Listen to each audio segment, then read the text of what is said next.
আসসালামু আলাইকুম। আপনার জিমেইল অন্য কোনো ডিভাইসে লগ ইন করা আছে কিনা বা অন্য কেউ ব্যবহার করছে কিনা কিভাবে দেখবেন? তো চলুন সেজন্য আপনি আপনার ফোন থেকে আপনার জিমেইলে চলে যাবেন। আমি আমার জিমেইলে চলে গেলাম।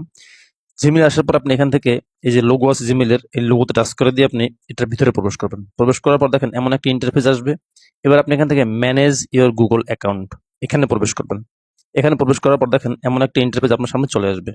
একটু স্ক্রল করে আপনি নিচের দিকে আসলে একটা অপশন পাবেন এখানে ইওর ডিভাইস। এই ইউর ডিভাইসে টাচ করে আপনি একটু অপেক্ষা করবেন। অপেক্ষা করার পর দেখবেন এমন একটা ইন্টারফেস আপনার সামনে চলে আসবে। এবার আপনি এখানে দেখুন, এখানে যে ফোনের মডেল নাম্বারগুলো দেখাচ্ছে, এগুলো আপনার কিনা চেক করে ভালো করে দেখবেন। যদি আপনার মডেল নাম্বার হয়, তাহলে বুঝবেন যে আপনার মোবাইলেই শুধুমাত্র লগ ইন করা আছে। আর যদি অন্য কোনো ফোনের মডেল নাম্বার এখানে শো করে, তাহলে বুঝবেন অন্য কোথাও লগ ইন করা আছে। তাহলে কি করবেন? তখন এই সামনে যে অ্যারো চিহ্ন আছে, অ্যারো চিহ্নতে টাচ করে ভিতরে ঢুকে আপনি সাইন আউট বা লগ আউট অপশন পাবেন। সেখান থেকে আপনি অন্য ডিভাইসটি লগ আউট করে দিতে পারবেন। ধন্যবাদ।